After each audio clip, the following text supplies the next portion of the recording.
My mother convinced my boyfriend to marry my sister. She told him, "She's stronger and better for you." I was heartbroken when I found out and moved away to build my life. Years later, we reunited at a grand party thrown by me, and when they saw my husband, their faces turned pale because my husband was... I'm Sophia Thompson, 32 years old, and I never imagined my life would turn out this way. As a successful software developer, I always dreamed of finding the perfect love story. Instead, I watched my mother convince my boyfriend to marry my sister in the ultimate betrayal. Years later, when they showed up at my reconciliation party, the looks on their faces when they met my husband were absolutely priceless. Sometimes life's biggest heartbreaks lead to the greatest blessings. Before I dive into this wild journey, let me know where you're watching from in the comments. Don't forget to like and subscribe if you want more stories about turning family betrayal into triumph. Growing up in suburban Boston, our family looked picture perfect from the outside.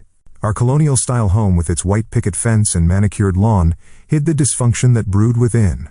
My mother, Diane, ruled our household with an iron fist wrapped in a velvet glove. She was the type of woman who smiled sweetly at neighbors while critiquing everything about them once they left. My father, Gerald, was her opposite, quiet, passive, and perpetually nodding along to keep the peace. Then there was my sister, Amber. 3 years older than me, she was everything my mother wanted in a daughter. Blonde, beautiful, and socially gifted, Amber could charm anyone within minutes of meeting them. She was a cheerleader, homecoming queen, and the girl every boy wanted to date. I, on the other hand, was the family's black sheep. While Amber spent hours perfecting her makeup and social status, I buried myself in books and computer code. My bedroom walls were covered with academic awards rather than boy band posters. By age 14, I taught myself 3 programming languages and built my first rudimentary website. None of this impressed my mother. "Computers are for boys, Sophia," she'd say with a dismissive wave. "You'll never find a husband if you keep hiding behind those screens." Every achievement of mine was met with the same response. "That's nice, dear. But did you hear about Amber's new modeling opportunity?" My sister's temporary jobs and failed ventures were celebrated while my consistent academic excellence was treated as an afterthought. My father would occasionally sneak into my room after these exchanges, awkwardly patting my shoulder. "Your mother means well," he'd say. "She just worries about you." But his eyes told a different story.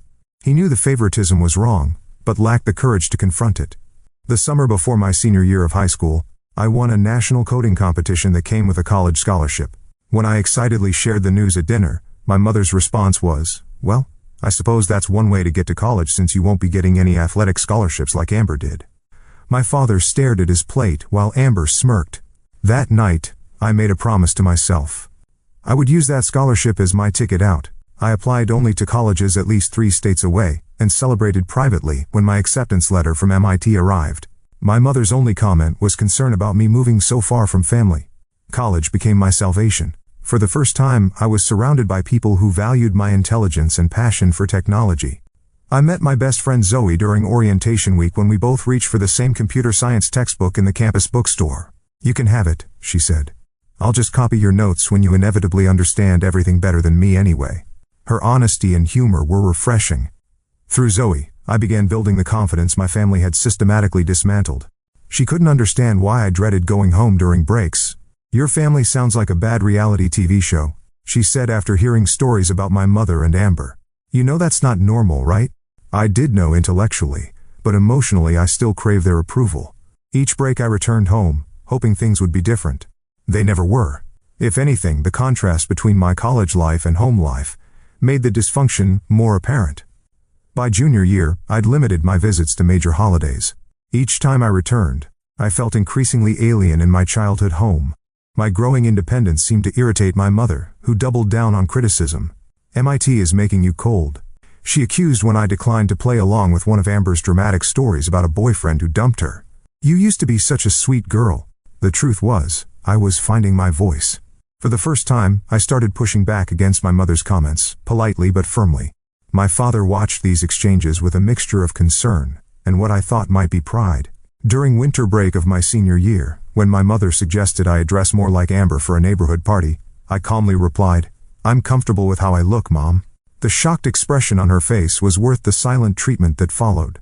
Little did I know this newfound strength would be tested in ways I couldn't imagine when I brought home the first man I truly loved. I met Jason Carter during a tech conference in my senior year at MIT. He was presenting his startup's new app that helped connect small local businesses with consumers. His presentation was confident, but not arrogant, technical, but accessible.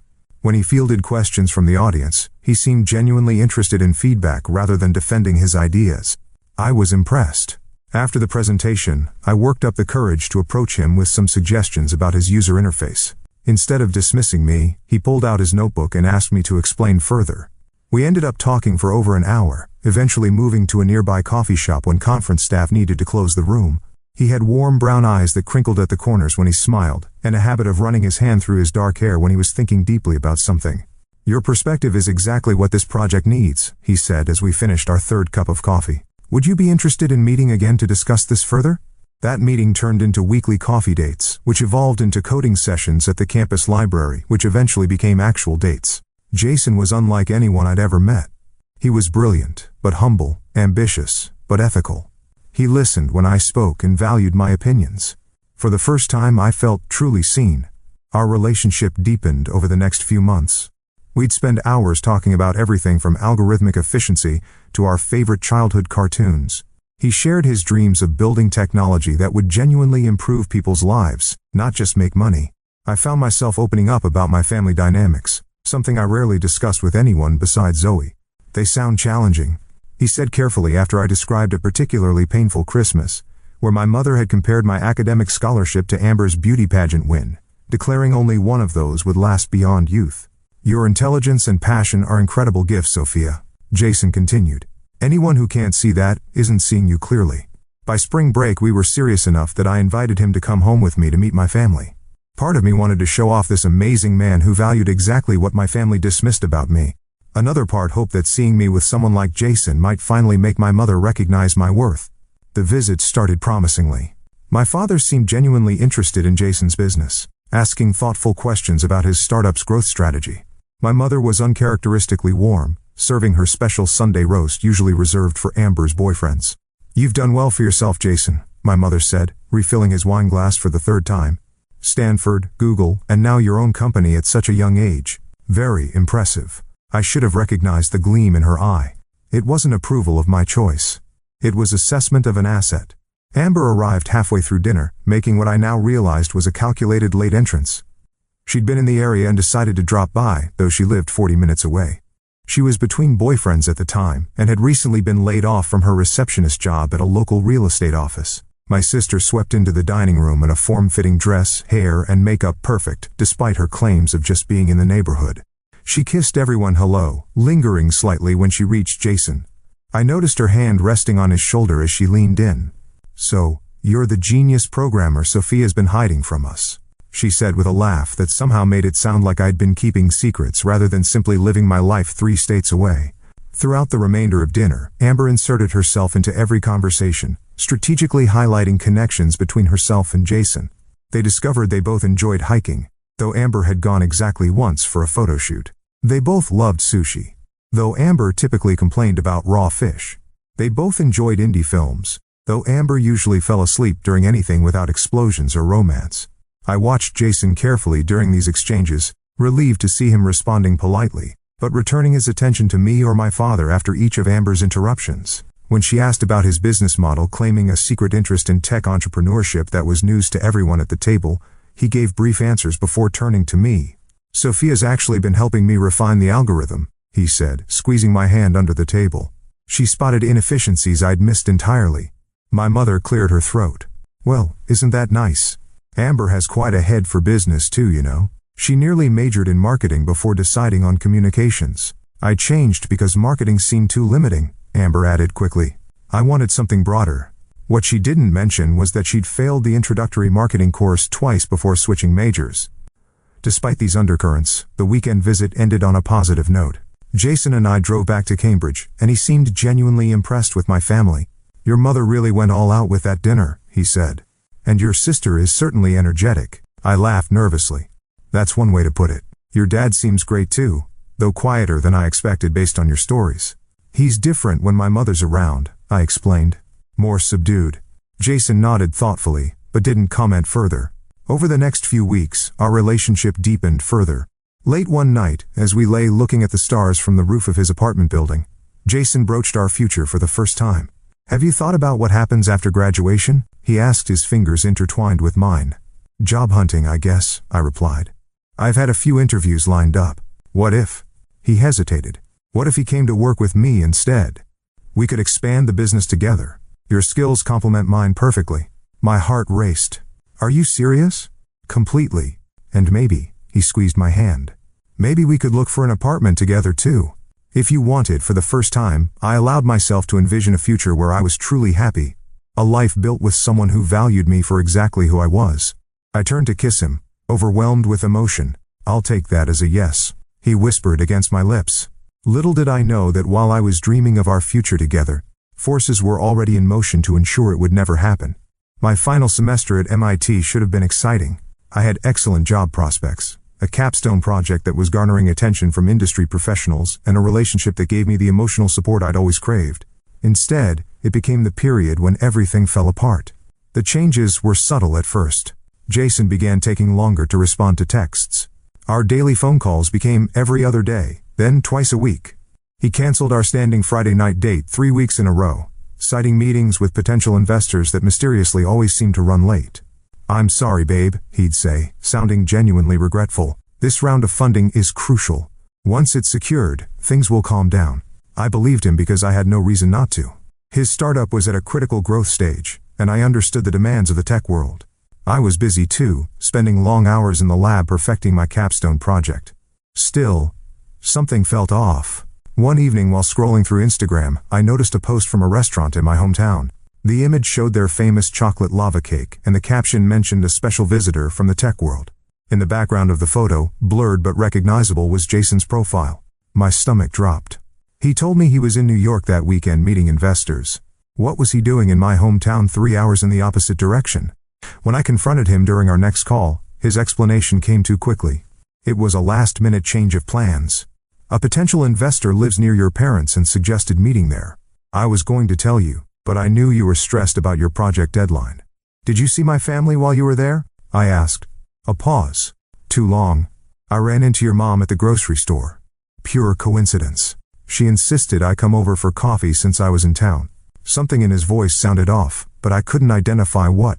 I told myself I was being paranoid, that the distance and stress were making me insecure. I threw myself deeper into my project, ignoring the growing unease.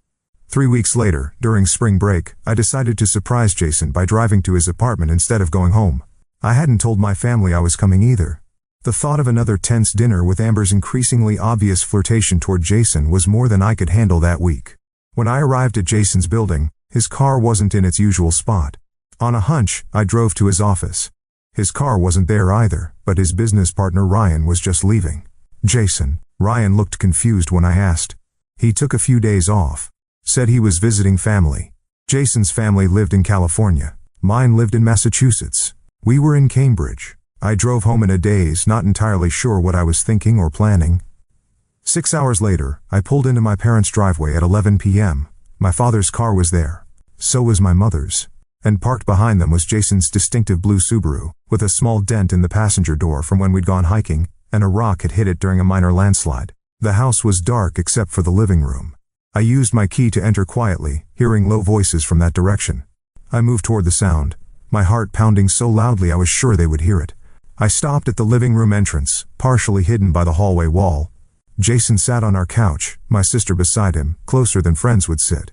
My mother was in her favorite armchair across from them, leaning forward animatedly as she spoke. You two make so much sense together, she was saying. Sophia is so absorbed in her computer world. She'll never fully appreciate what you're building, Jason. You need someone who understands the social aspects of business, the connections, the networking. Amber has those skills in abundance. Sophia's been really distant lately, Jason replied, though he shifted uncomfortably. Always working on her project. That's how she is, Amber chimed in, placing her hand on his knee. Always choosing computers over people. Remember when she skipped my college graduation to attend that tech conference? I hadn't. I'd skipped it because Amber specifically told me not to come after I'd refused to write her final term paper for her. I just don't know anymore, Jason continued. Things were so clear a few months ago, but now. You need to think about your future, my mother pressed. Amber can be the perfect partner for a man with your ambitions. The supportive wife who makes the right connections, hosts the right dinner parties. Can you honestly see Sophia doing that? She'd probably wear jeans to a business function and talk about coding all night. I must have made a sound because suddenly all three heads turned in my direction. The look on Jason's face, shock mingled with guilt, told me everything I needed to know. Sophia, my mother recovered first. What a surprise. We thought you were staying at school this week. I ignored her, focusing on Jason. How long has this been going on? He stood up, moving away from Amber. It's not what it looks like. Really. Because it looks like you've been coming to my family home behind my back. It looks like you're sitting here with my mother and sister discussing our relationship and your doubts about me. What part am I misinterpreting? Sweetheart, my mother interjected. We're just having a conversation. Jason has been kind enough to visit your father and me occasionally. Is that so wrong? And me ending up here during those visits is pure coincidence. Amber added with a smirk that disappeared when my mother shot her a warning look. When did these visits start? I asked Jason directly. He couldn't meet my eyes. A couple months ago, your mom called me. Said your dad was having health issues and wanted some company while your mom ran errands. It seemed harmless. My father had no health issues. And he was currently upstairs, oblivious or deliberately absent from the scene. And then, Jason ran a hand through his hair, that familiar gesture now painful to watch. Then it became regular. Your mom would call, say they missed having young people around. I'd stop by when I was in the area. When you told me you were somewhere else. He didn't deny it. Sophia, my mother stood, approaching me like I was a wounded animal that might lash out. You're overreacting. Jason has been confused about your relationship. That's natural when young people are planning their futures. I simply pointed out that perhaps you two want different things, and suggested my sister as a convenient replacement. I finished for her. Don't be crude. My mother snapped, her gentle facade cracking. I merely observed that Amber might be more aligned with the type of life Jason is building. You've made it abundantly clear that your computers come first. What successful man wants to be second place in his wife's life? The word wife hung in the air. Jason and I had discussed moving in together, but marriage had been only an implied someday. I turned to Jason. Do you agree with her assessment? That I'm too focused on my career to be a good partner to you? He hesitated. And in that hesitation, I had my answer. Sophia, he finally said, you have to admit things have changed. You're always working on your project for graduation. I interrupted. It's temporary. And you've been equally busy with your startup. I never once doubted your commitment because of it. It's not just that, he continued weakly. Your family has helped me see that maybe we want different futures. My family, I repeated flatly. You mean my mother and the sister who's apparently been pursuing you behind my back? No one's been pursuing anyone, Amber protested, though her hand still rested possessively on the couch where Jason had been sitting. I laughed, a hollow sound that startled even me. Mom, why? Why would you do this? For a moment, my mother's mask slipped completely, revealing the calculating woman beneath. Let's be practical, Sophia. Amber needs a successful husband more than you do. You'll always be able to support yourself with your computer job. Amber needs security, social standing. The brutal honesty stunned me into silence. Besides, she continued, apparently believing this logic would convince me you were never going to be the right wife for someone like Jason. He needs someone who understands the social requirements of being married to a successful man. Someone who can entertain, who knows the right people. Someone who puts family first. I think what your mother means, Jason interjected, apparently finding his voice, is that we might want different things in life. No, I think my mother was perfectly clear, I replied, surprising myself with how steady my voice remained. She decided my sister deserves you more than I do. So she orchestrated this whole scenario. And you went along with it. I turned to leave, then paused. Where's Dad in all this? My mother's expression tightened. Your father doesn't involve himself in these matters, which meant he knew and did nothing. Again, I looked at Jason one last time. We're done. Don't call me, don't text me, don't try to explain. Whatever we had is over. As I walked out, I heard my mother saying, she'll calm down eventually. Sophia has always been dramatic about these things. I got in my car and drove until I couldn't see through my tears anymore, pulling over at a highway rest stop. I called the only person I could trust. Zoe, I need help. Everything's fallen apart. The next few weeks passed in a blur. I couldn't eat, couldn't sleep, and definitely couldn't focus on completing my final semester. After spending 4 years working toward my degree, I made the painful decision to withdraw with just 2 months remaining. My academic advisor was shocked. This isn't like you, Sophia, she said during our meeting. Whatever is happening, we can work around it. extensions, incomplete grades that you can finish during the summer. But the thought of remaining in Cambridge, where every coffee shop and library corner held memories of Jason, was unbearable. More importantly, I couldn't bear the thought of graduation with no one in the audience truly cheering for me. The facade had been completely shattered. Zoe offered me her couch until I figured out my next steps. Her tiny apartment became my refuge as I cycled through grief, rage, and paralyzing self-doubt. Some days I couldn't get out of bed, replaying my mother's words in my head. Amber needs a successful husband more than you do. Had my entire family relationship been a competition I wasn't even aware I was participating in? Your mother is genuinely the most toxic person I've ever heard of, Zoe declared one evening as we split a pint of ice cream. And I once had a roommate who stole my identity and opened 3 credit cards. Despite her attempts at humor, I could see Zoe's growing concern. After I spent a week barely leaving the couch, she gently suggested therapy. Just a few sessions, she urged. My cousin went after her divorce and said it changed her life. Mostly to appease her, I agreed. The therapist, Dr. Linden, was a woman in her 50s with kind eyes and a direct manner that cut through my foggy mental state. What your family did was a profound betrayal, she told me in our first session. Your feelings are completely valid, but you have choices now about what role they play in your future. Over the next few months, those weekly sessions became anchors. Dr. Linden helped me see patterns in my family dynamics that went far beyond this final betrayal. More importantly, she helped me understand that I didn't have to continue participating in them.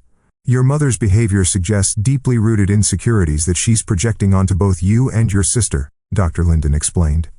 But her issues don't have to become your issues. By August, I had made a decision. I applied to complete my degree at the University of Washington in Seattle, as far from both Boston and California as I could reasonably get. With my MIT transcript and glowing recommendations from professors, I was accepted with a scholarship that would cover my final semester. Saying goodbye to Zoe was difficult. She had been my rock during the darkest period of my life. You better video call me every week, she said fiercely as we hugged at the airport. And I'm coming to your graduation with an embarrassingly large sign and air horns. Seattle felt like breathing fresh air after being underwater. The city's blend of technology and natural beauty suited me perfectly. I found a tiny studio apartment near campus and decorated it with absolutely nothing that reminded me of my past life. No family photos, no mementos from MIT, no traces of Jason. My phone remained largely silent. Jason had tried calling and texting for the first few weeks after our confrontation, his messages evolving from defensive, "You didn't give me a chance to explain," to apologetic, "I made a terrible mistake," to pathetically nostalgic, "Remember when we watched the meteor shower on my roof?" I never responded, eventually blocking his number. My parents' communications followed a predictable pattern. My mother acted as if nothing had happened, sending chatty texts about neighborhood gossip and Amber's latest adventures. My father sent occasional brief messages, usually devoid of any real content. "Hope you're doing well." Neither acknowledged the betrayal directly. I responded minimally to my father, and not at all to my mother. Through social media, which I rarely checked anymore, I learned that Jason and Amber were officially dating. 2 months later, they were engaged. The announcement featured a photo of them with my beaming mother between them. My father stood slightly apart, his smile not reaching his eyes. I deactivated all my accounts that day. With my social media gone, and my old connections fading, I poured everything into rebuilding my life. I completed my degree with honors, attended by Zoe and her family, but no one from my own. After graduation, I accepted an entry-level position at a mid-sized tech company in downtown Seattle. The salary was modest, but the role offered valuable experience and, most importantly, a foot in the door of the Seattle tech scene. Slowly, I built a new friends circle. There was Kim from the rock climbing gym who dragged me out for weekend hikes, insisting physical activity was essential for mental health. Aaron and David, a couple from my apartment building, adopted me into their friend group after discovering my pitiful empty refrigerator when they brought over misdelivered mail. And there was Lena from work, whose quiet competence and dry humor made our long coding sessions enjoyable rather than nearly tolerable. These new friends knew nothing of my family drama. To them, I was simply Sophia from the East Coast who didn't talk much about home. They accepted this without question, filling our time together with present joys rather than past sorrows. 1 year after moving to Seattle, I received a text from my father that finally acknowledged reality. "Amber and Jason's wedding this weekend. Your mother asks if you've changed your mind about attending." I hadn't been invited. I hadn't expected to be. I responded simply, "No." My father's reply came hours later. "I understand. I'm sorry, Sophia." It was the closest thing to an apology I'd received from any of them, and, While insufficient, it opened a thin channel of communication between us. We began exchanging occasional texts, nothing deep, usually just brief life updates. He never mentioned my mother or Amber, and I never asked. Through this minimal connection, I learned that Jason's startup had failed 6 months after their wedding. He was now working for a competitor of the company he'd founded. A significant step down from CEO. Amber was between jobs again. They had moved into my parents' guest house temporarily, while Jason regrouped. This information should have brought satisfaction, perhaps even joy. Instead, I felt a strange emptiness. Their struggles didn't undo my pain or restore what I'd lost. Success, I realized, would be the best revenge. Not because it would hurt them, but because it would fulfill me. Around this time, I was assigned to a new project at work developing software for healthcare systems. The project lead was Raj Patel, a brilliant developer with 15 years of experience who had recently transferred from our San Francisco office. Under his mentorship, my skills expanded exponentially. "You have remarkable talent," he told me during a code review, "but you're playing it safe. Don't be afraid to propose solutions that break conventional approaches." His encouragement pushed me to develop innovative algorithms that significantly improved our system's efficiency. When the project was completed ahead of schedule and under budget, Raj made sure the entire department knew my contributions had been key to its success. That project led to my first promotion, then to larger responsibilities and leadership roles. By my 3rd year in Seattle, I had established a reputation as someone who solved problems others couldn't. My career was flourishing in ways I couldn't have imagined during those dark days on Zoe's couch. Yet, despite professional success and a supportive friend circle, I kept potential romantic partners at arm's length. The betrayal had left scars that made trusting difficult. Several promising relationships ended when I couldn't bring myself to be fully vulnerable. The wall I'd built for protection had become a prison of sorts. Dr. Linden, with whom I still had occasional video sessions, gently pointed this out. "Walls keep out pain," she said, "but they also keep out joy. At some point, you'll need to decide if the protection is worth the isolation." I wasn't sure it wasn't, but life has a way of making decisions for us when we hesitate too long to make them ourselves. The Nexus project was my company's most ambitious undertaking to date, a comprehensive system designed to integrate patient data across healthcare providers while maintaining strict privacy protocols. The complexity required assembling an elite team drawn from multiple departments. As one of the lead developers, I attended the kickoff meeting with both excitement and trepidation. Our department had opened the session. Before we begin, I'd like to introduce Michael Zhang, who's joining us from our Toronto office. Michael will be the technical architect for Nexus, bringing his expertise in secure systems design and implementation. Michael entered the conference room, and my first impression was of quiet competence. Around my age, maybe a year or two older, with thoughtful eyes behind simple glasses and a presence that commanded attention without demanding it. When he spoke, explaining his vision for the project architecture, his passion for the work was evident in every carefully chosen word. During the breakout sessions that followed, Michael and I were assigned to map the data flow framework. As we worked, I found myself repeatedly impressed by his approach to problem-solving, methodical yet creative, with an eye for elegant solutions. "That's an interesting way to handle the authentication sequence," I commented as he sketched a diagram. "I wouldn't have considered decoupling those components." He smiled slightly. "Sometimes the best solutions come from questioning assumptions about what belongs together." Something in his tone suggested he might be talking about more than just code. Over the following weeks, Michael and I developed a productive professional rhythm. We challenged each other's ideas respectfully, building on our different strengths to create something better than either of us could have designed alone. I found myself looking forward to our working sessions, extending them with questions that could have waited until the next day. One evening, as we were the last 2 people in the office, Michael leaned back in his chair and asked, "Want to continue this discussion over dinner? There's a great Vietnamese place around the corner." The invitation was casual, clearly professional, yet I hesitated. This boundary between work colleague and potential friend was one I rarely crossed. Noticing my hesitation, he added, "No pressure. I just thought food might help us solve this permissions hierarchy issue." I surprised myself by agreeing. That dinner became the first of many. Our conversations expanded beyond work to books, hiking trails, the challenges of urban gardening, his passion, and rock climbing mine. Michael spoke of his family, Chinese immigrants who had settled in Vancouver, his father's small accounting practice, his mother's community college teaching career, his younger sister's medical studies. His stories were filled with warmth and respect, so different from the dynamics I'd grown up with. I shared carefully edited versions of my own background, mentioning MIT, but not my incomplete final semester, describing Boston but not my family. Michael never pushed for details I wasn't offering, Yet his attentive listening created a space where I gradually wanted to share more. 3 months into the project, Michael suggested a Saturday hike to celebrate completing a particularly challenging module. The trail he chose offered spectacular views of Mount Rainier, and as we reached the summit viewpoint, something shifted in our interaction. Away from keyboards and conference rooms, surrounded by towering trees and mountain vistas, we were simply two people enjoying each other's company.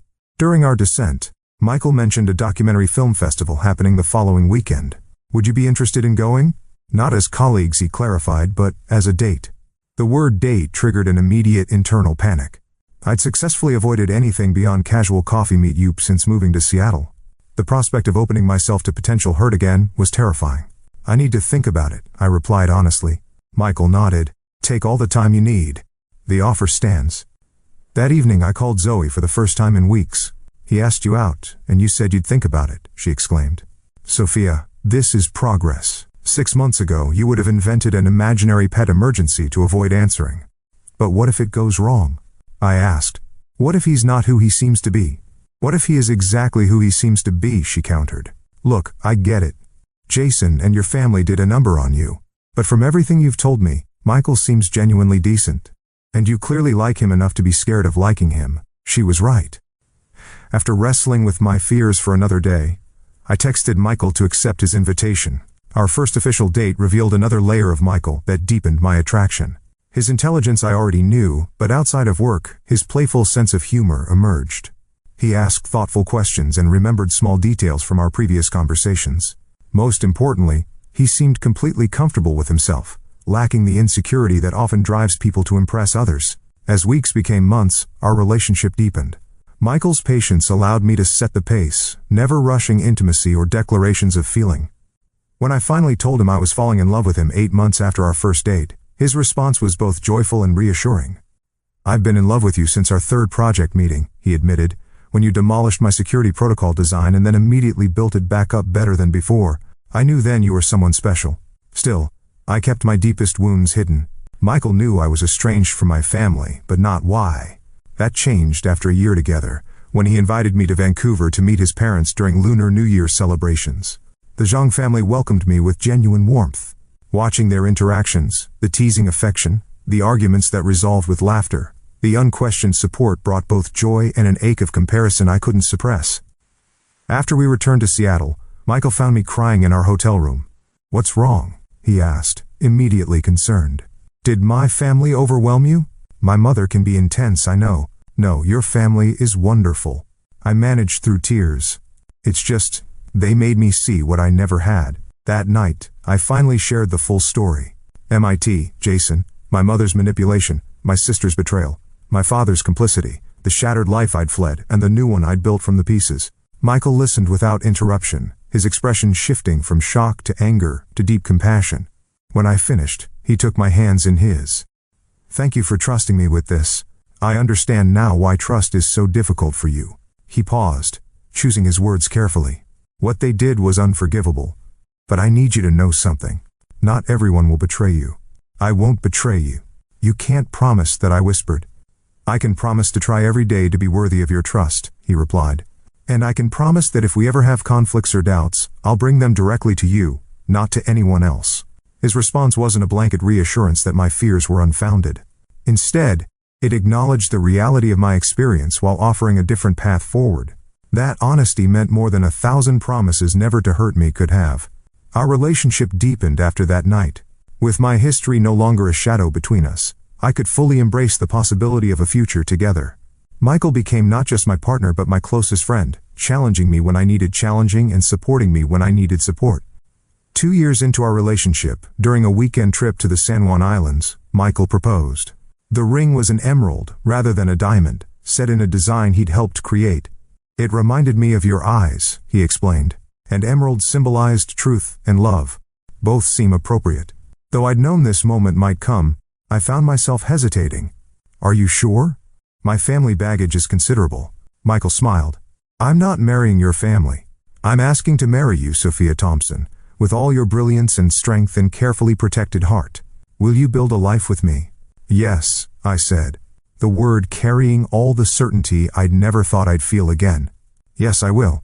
We planned a small wedding with just our closest friends. I didn't invite my family, though I sent my father a brief text letting him know I was getting married. His response was typical: "Congratulations. I hope you'll be very happy." No mention of attending, no questions about Michael. I hadn't expected otherwise. Our wedding day was perfect in its simplicity. Zoe served as my maid of honor, flying in from Boston with her new fiancé. Michael's sister, Jennifer, was a bridesmaid, and his college roommate Lucas stood as best man. We exchanged vows in a garden overlooking Puget Sound, surrounded by 40 people who truly cared about us. "Today, I choose you," Michael said in his vows, "and I'll choose you again tomorrow and every day after that." My own vows acknowledged the journey. "You taught me that trust isn't naive. It's the bravest choice we can make. I trust you with my heart, my future, and all the dreams we'll build together." After the wedding, life expanded in unexpected ways. Michael and I combined our technical expertise to launch a healthcare data security startup. The timing was perfect. Increased regulations around patient data privacy created an immediate market for our solutions. Within 18 months, we'd grown from just the two of us working evenings and weekends to a company of 20 employees with significant venture funding. Success brought visibility I hadn't anticipated. Our company was featured in tech publications and local business journals. I gave interviews about data security and presented at conferences, though I used my married name professionally, Sophia Zhang. It was only a matter of time before my past and present collided. That collision came in the form of a LinkedIn message from Jason. "Congratulations on your success. You always were the brilliant one. We'd love to catch up sometime." I showed the message to Michael, who raised an eyebrow. "What do you want to do?" "Nothing," I replied. "He's not part of my life anymore." I deleted the message without responding, but it triggered thoughts about my family that I'd managed to suppress for years. Through occasional texts with my father, I knew that Jason and Amber's marriage was struggling. His career had never recovered from his startup's failure, and Amber had grown resentful of their financial dependence on my parents. My mother apparently still controlled the family narrative, positioning me as the ungrateful daughter who had abandoned them. Then came news that changed everything. My father had been diagnosed with pancreatic cancer. His text was characteristically understated. "Doctor says 6 to 12 months. Would like to see you before then." After years of maintaining emotional distance, I found myself at a crossroads. The hurt remained, but so did earlier memories of my father teaching me to ride a bike, sneaking me extra dessert when my mother wasn't looking, quietly encouraging my academic interests even when he didn't understand them. "I think I need to go," I told Michael that evening. "Then we'll go," he replied simply. Together. The decision to reconnect with my family opened the door to a confrontation years in the making. A confrontation that would finally bring everything full circle in ways I never could have anticipated.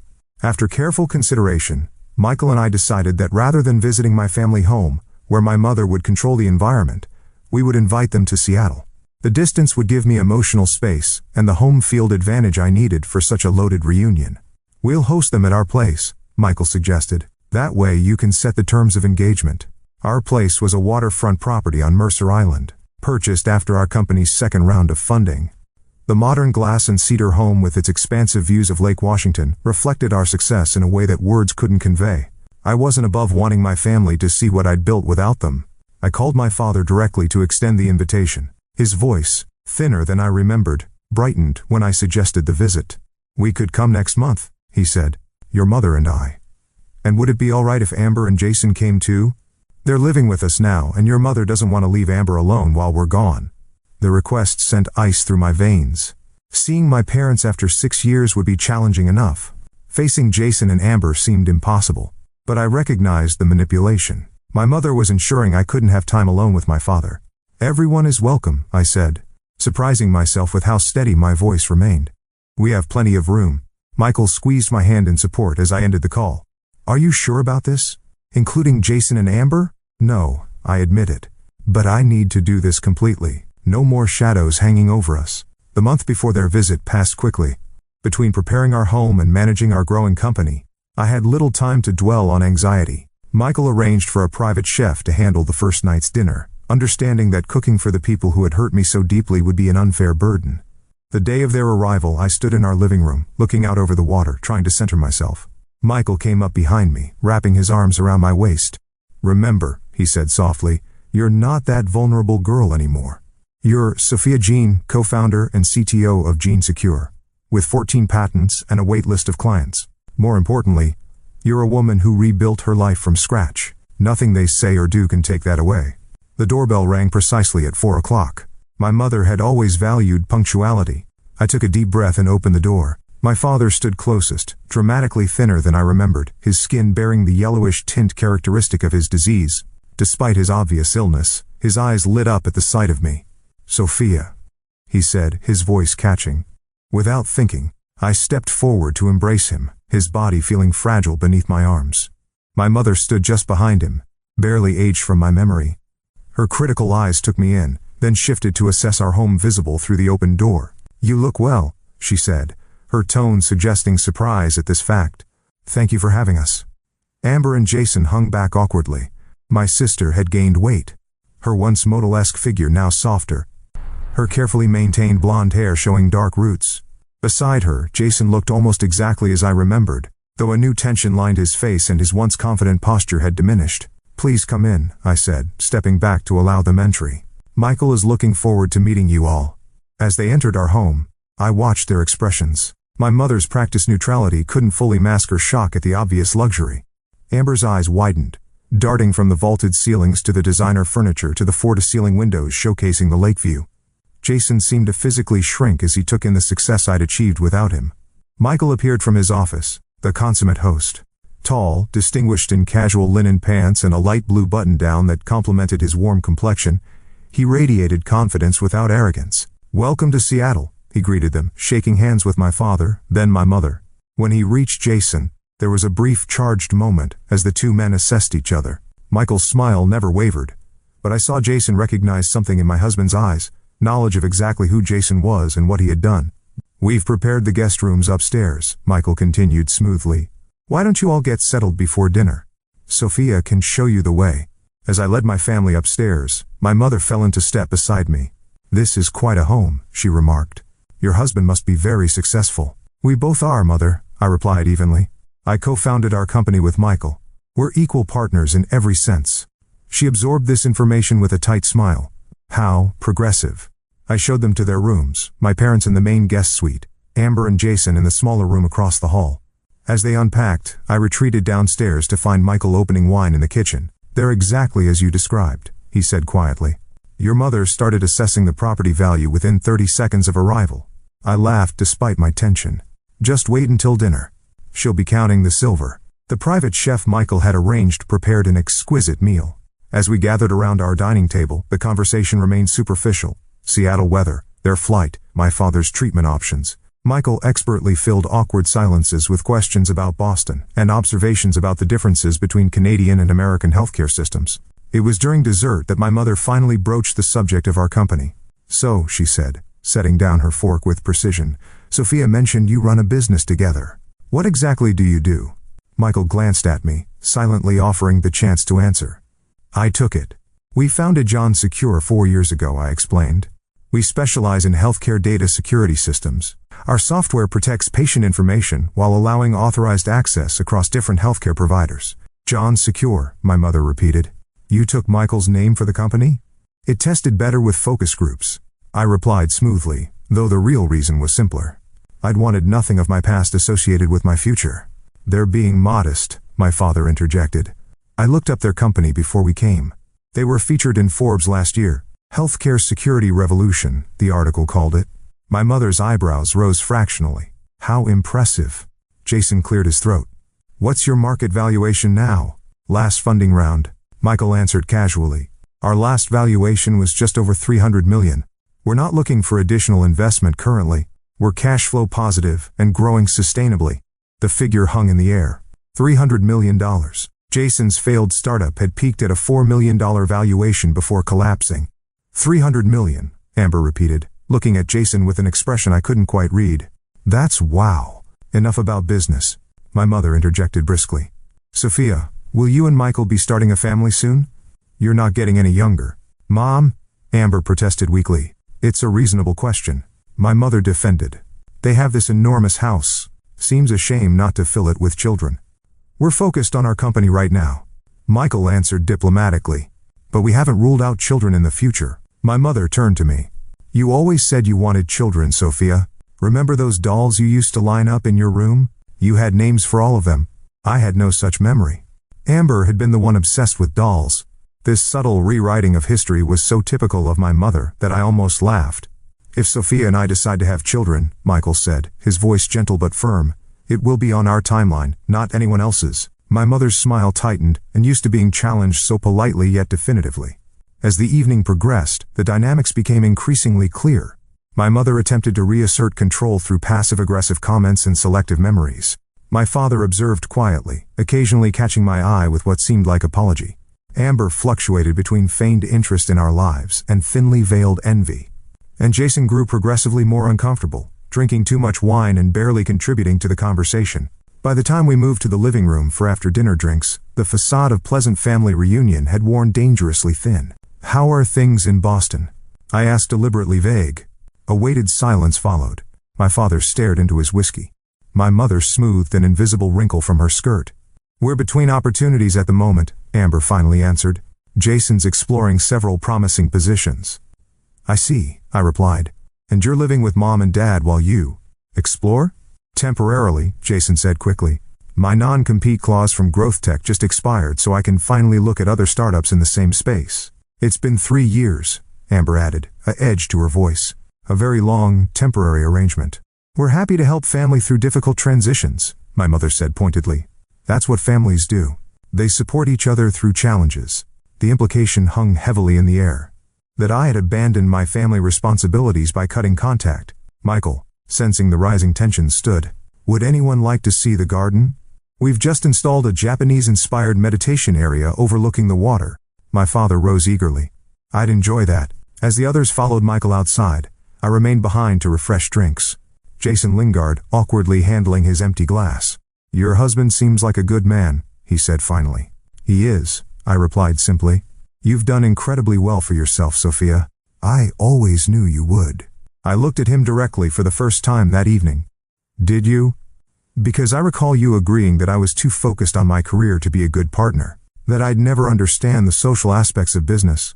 He flushed. I was confused. "Your mother can be very persuasive." "Yes, she can be. But we all make our own choices, Jason." He set down his glass. "I made the wrong one. Surely you know that by now." Before I could respond, my father appeared in the doorway. "Sophia, could I speak with you privately for a moment?" Jason nodded awkwardly and slipped past my father toward the garden. My father took a seat on the couch, his movements slow and deliberate. "Your home is beautiful," he said, "but more importantly, you seem happy." "I am," I confirmed. "I owe you an apology," he continued, his voice slow. "Many apologies, actually. I failed you, Sophia. I knew what your mother and Amber were doing with Jason, and I did nothing to stop it." The directness of his admissions startled me. "Why not?" He sighed heavily. "Cowardice, mainly. I've spent 40 years taking the path of least resistance with your mother. It was easier to let her have her way than to fight battles I didn't think I could win." He looked up, his eyes damp. "But that's no excuse for letting her hurt you. For hurting you myself through an action." His sincere regret pierced the armor I'd built around my heart. "I needed you to stand up for me, Dad. I know. And I'll regret until my dying day that I didn't." He reached for my hand. "I don't expect forgiveness, Sophia. I just wanted you to know that I see clearly now what happened, and I'm deeply sorry for my part in it." From the garden, raised voices drew our attention. Through the windows I could see my mother and Amber in what appeared to be a heated discussion, with Michael standing calmly between them. "We should join them," my father suggested. "Your mother becomes unpredictable when challenged." In the garden, the scene became clear as we approached. My mother was berating Michael about something while Amber stood nearby, arms crossed defensively. "Absolutely inappropriate to suggest such a thing," my mother was saying. "Our financial arrangements are private family matters." Michael noticed our approach and turned. "Ah, Sophia Gerald. We were just discussing family dynamics. He's suggesting we're taking advantage of Dad's finances," Amber blurted. "As if we're some kind of parasites." Michael shook his head. "That's not what I said. I simply observed that multi-generational living can create complex financial interdependencies that sometimes prevent people from making fully independent choices." My mother's face flushed with anger. "You know nothing about our family." "On the contrary," Michael replied calmly. "I know a great deal about your family from Sophia's perspective.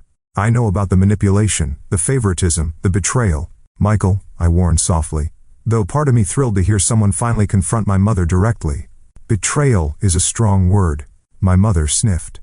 Family matters are complicated. Sophia has always had a flair for drama and a selective memory. Mom, Amber interrupted, surprising everyone. Stop. Just stop. My mother turned to her in shock. Excuse me. He's right, Amber continued, her voice shaking. We both know what you did with Jason. What we did, it was wrong. Jason, who had been silent throughout the exchange, finally spoke. Your mother told me Sophia was seeing someone else at MIT. That she was using me as a backup plan while pursuing a professor she was interested in. I gasped. That's completely untrue. I know that now, he said quietly. But at the time, it made sense of why you were so busy, why you seemed distant. Your mother showed me text from your phone that seemed to confirm it. I never texted anything like that, I said, my mind racing. She must have used my phone, Amber finished. She had me text things from your old number that she'd kept in her contacts. Made it look like they were coming from you. My mother's face hardened. This is absurd. I was simply helping two people who were clearly better suited find their way to each other. By lying, my father asked, his voice stronger than I'd heard it all weekend. By manipulating a young man's feelings and betraying our daughter. I did what was necessary, my mother insisted. Amber needed stability that Sophia didn't. Sophia was always going to be fine on her own. So you decided to sacrifice my happiness for Ember's? I asked. The hurt still fresh despite the years. I made a practical decision. My mother replied, unapologetically. Amber's looks were her only real asset. She needed to capitalize on them before they faded. You had your education, your career potential. Mom, Amber exclaimed, clearly wounded. Is that really how you see me? As nothing but a pretty face with an expiration date? My mother waved dismissively. Don't be so sensitive. I'm simply being practical. I did what any mother would do, ensured both my daughters' futures as best I could. No, my father countered, surprising us all with his firmness. You did what served your vision of how things should be. You didn't consider what either of your daughters actually wanted or needed. The garden fell silent. My mother's face registered shock at my father's rebellion. Amber looked torn between vindication and devastation at our mother's assessment of her worth. Jason stared at the ground, the full extent of his manipulation finally clear. Michael moved to stand beside me, his hand finding mine in silent support. I think I said finally that we've all had enough truth for one evening. Let's continue this conversation tomorrow after everyone's had some rest. As we headed inside, Jason caught my arm gently. Sophia, I need you to know how sorry I am. I should have trusted what we had. I should have talked to you directly. I looked at the man I had once loved so deeply. Now a diminished figure trapped in a marriage built on lies. Yes, you should have. Later that night, as Michael and I prepared for bed, he asked, Are you okay? That was intense. I considered the question carefully. I think I am. For years I've carried this wound, never fully understanding how deep the deception went. Now I know, and strangely that helps. Your sister surprised me, he observed. I didn't expect her to break ranks with your mother. Me neither, I admitted. Maybe there's hope for her yet. Michael pulled me close. What happens now? With your family? I rested my head against his chest, listening to the steady beat of his heart. I don't know exactly. But for the first time, I think there might be a path forward, at least with my father, and maybe eventually with Amber, my mother. That's more complicated. Whatever you decide, Michael said, kissing my forehead, I'm with you. Every step of the way. As I drifted towards sleep, I realized that the confrontation had shifted something fundamental within me. The people who had once held such power over my happiness now seemed smaller, less significant. They hadn't determined my fate after all. I had. The morning after our confrontation brought a strange calm to the house. My father joined me for early coffee on the deck, watching the sunrise paint the lake in gold and pink. We sat in comfortable silence for a while before he spoke. I had a long talk with your mother last night, he said, his thin hands cradling his mug. One of many we should have had years ago. I told her things need to change if she wants any relationship with you going forward. And how did that go? I asked, already knowing the answer. He smiled ruefully. About as well as you'd expect. She's not used to ultimatums, especially from me. What about you, Dad? What do you want? He looked out over the water, considering. I want whatever time I have left, to be honest. No more pretending, no more enabling behavior that hurts the people I love. He turned to me. And I want to know my daughter again if she's willing. Over the next 3 days, our family dynamics shifted in ways I never anticipated. My father and I spent hours talking, filling in the gaps of our lost years. I showed him our company offices, introduced him to colleagues, shared the work that filled me with purpose. He listened with genuine interest, asking insightful questions that reminded me of the thoughtful man who had encouraged my early curiosity about computers. "I'm proud of you, Sophia," he told me as we walked along the waterfront. "Not because of your success, though that's remarkable. I'm proud of the woman you've become: strong, compassionate, resilient. You created this life despite us, not because of us." His cancer made our reconciliation bittersweet, a relationship rebuilt with an expiration date looming. Yet there was grace in having this time, in clearing away the debris of the past before saying goodbye. With Amber, healing came more tentatively.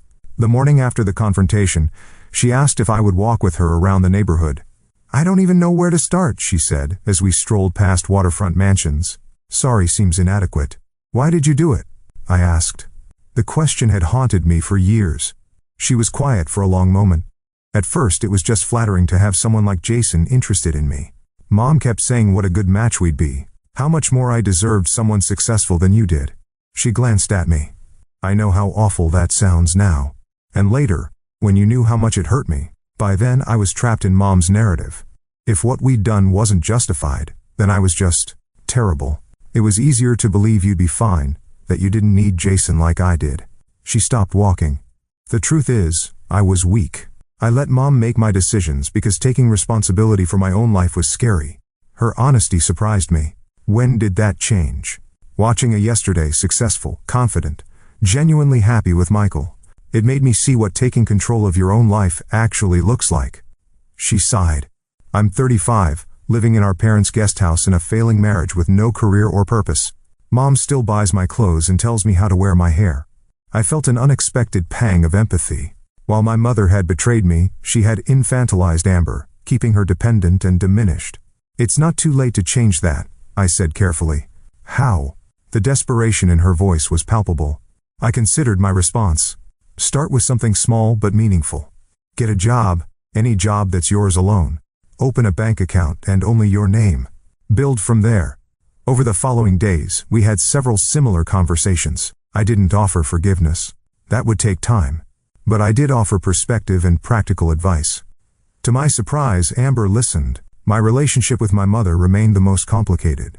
After the confrontation, she retreated into cool politeness, maintaining the fiction that she had acted in everyone's best interests. On their final evening with us, however, as Michael and my father discussed baseball in the living room and Amber helped our housekeeper with dishes, my mother found me alone on the deck. "You've done well for yourself," she said, an admission that clearly cost her. "Better than I expected." "Thank you," I replied, not taking the bait of her qualified praise. "I still believe I did what was necessary at the time," she continued. "But I recognized that my methods were, perhaps, overly controlling. Coming from my mother, this was the closest thing to an apology I was likely to receive." "I won't pretend what you did didn't hurt me deeply," I said. "But I've built a good life. A life that makes me happy." She nodded, looking out at the water rather than at me. "Your father wants us to seek counseling. Family therapy, he calls it." I couldn't hide my surprise. "And you agreed?" "It's important to him." She smoothed her slacks, a nervous gesture I remembered from childhood. Would you consider joining us occasionally?" "Not regularly, of course. I know you're busy." The request, halting and uncomfortable, revealed vulnerability I'd never seen in her before. "I'll think about it," I promised, not ready to commit but unwilling to refuse outright. She accepted this with a nod, and we stood in silence watching the sunset. Two women with a broken past and an uncertain future, but perhaps a sliver of possibility between us. The most surprising conversation came from Jason, who asked to speak with me privately before their departure. Michael raised an eyebrow when I mentioned the request. "Are you comfortable with that?" he asked. "Yes," I assured him. There's nothing he could say that would affect us. Jason and I sat in the garden, the space between us filled with history and regret. "I wanted to thank you," he began, which was not what I expected. "For what?" "For not hating me," he said simply. "You would be justified. I considered this. Hate requires energy. I'd rather direct elsewhere. Besides, I've come to understand how thoroughly you were manipulated. That doesn't excuse my choices," he said, showing more self-awareness than I remembered. "I betrayed your trust. I let myself be convinced that what we had wasn't real or valuable." He hesitated. "Seeing you with Michael, the way he looks at you, the respect between you, it's made me realize what I gave up." I tensed, worried this was heading toward an inappropriate confession. He noticed and quickly added, "I'm not saying this to disrupt your life or suggest anything inappropriate. I want you to know that I recognize what I lost. The person I hurt. My biggest regret isn't the failed startup or the career setbacks. It's that I let someone else define what should have mattered most to me. His sincerity seemed genuine, his regret palpable. What will you do now? I asked. He sighed. Start over, I think. Amber and I have been pretending for years. Neither of us is happy. I'm sorry to hear that, I said, and mended. Despite everything, I didn't wish them misery. Don't be. It's time for both of us to face reality and make better choices. He stood to leave, then paused. You deserved better, Sophia. I'm glad you found it. After they left, our house felt simultaneously emptier and lighter. The confrontation had been painful but necessary, clearing away festering wounds and replacing them with clear-eyed understanding. I couldn't change the past, but I could choose how it affected my future. In the months that followed, we established new patterns of connection. My father and I spoke weekly by phone and video chat as his condition deteriorated. I flew to Boston twice to spend time with him, difficult visits that nevertheless brought peace to both of us. When he passed away 8 months after our reunion, I stood beside my mother and sister at his funeral, united in grief if not in full reconciliation. After my father's death, Amber surprised everyone by following through on her promises to change. She filed for divorce from Jason, moved into her own apartment, and found work as an administrative assistant at a community college. The position was modest, but represented independence she'd never known. We maintained cautious, but increasingly warm contact, rebuilding a relationship that had been poisoned since childhood. My mother remained my mother, critical, controlling, resistant to change, but our confrontation had shifted the power dynamic permanently. She could no longer rewrite history or manipulate me. I engaged with her on my terms or not at all. It wasn't a warm relationship, but it was an honest one. With my family receding to their appropriate place in my life rather than dominating it, Michael and I focused on our future.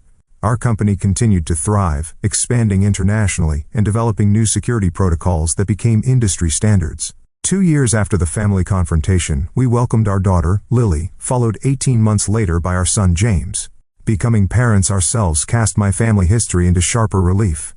As I held my children, I made silent promises never to play favorites, to see and celebrate them for exactly who they were, to let them chart their own courses with support rather than control. Watching Michael with our children, patient, attentive, delighting in their uniqueness, I often reflected on how completely my life had transformed from what it might have been. Had my mother not orchestrated that betrayal, had Jason and I married as once planned, would I have found this level of fulfillment? The painful truth was that their betrayal, while devastating, had ultimately freed me to build something far better than I might have otherwise. This wasn't about forgiving the unforgivable or finding silver linings in trauma. It was about recognizing that our worst moments don't define us unless we let them. That sometimes the path forward requires leaving behind not just people who hurt us, but also dreams and expectations that no longer serve us. The ultimate victory wasn't financial success or professional recognition, though those were gratifying. It wasn't even the beautiful family Michael and I created, precious as they were. The victory was internal. The knowledge that I had rebuilt myself from broken pieces into someone stronger, wiser, and more compassionate than before. On my daughter's 3rd birthday, as our home filled with friends and laughter, I caught sight of myself in a window reflection. The woman looking back for a little resemblance to the devastated girl who had once fled her family's betrayal. This woman stood tall, confident in her worth, surrounded by love she had chosen and that had chosen her in return. I often think about the question of forgiveness. Have I forgiven my mother, my sister Jason? Not entirely. Some betrayals leave permanent marks, but I've released the anger that once threatened to define me. I've learned that the opposite of love isn't hate, it's indifference, and I've found peace in allowing those who hurt me to occupy an appropriate space in my heart and history, acknowledged but no longer central. The journey from betrayal to this peaceful place wasn't linear or simple. It required confronting painful truths, setting boundaries, and most importantly, believing I deserved better. Perhaps that's the most valuable lesson of all, that our capacity for happiness expands when we truly believe we're worthy of it. So if you're facing betrayal or heartbreak right now, remember this. The people who hurt you don't get to decide your worth. They don't get to write the ending to your story. That power belongs to you alone. Sometimes life's greatest gifts come disguised as its cruelest blows, redirecting us toward paths we might never have chosen, but that lead to places far better than we imagined. What painful experience has ultimately led you to something better? Share your story in the comments below. Don't forget to like and subscribe if this resonated with you, and hit that notification bell to catch my next video. Remember, every ending is just the beginning of something new. Thank you for listening to my story. Take care, good luck.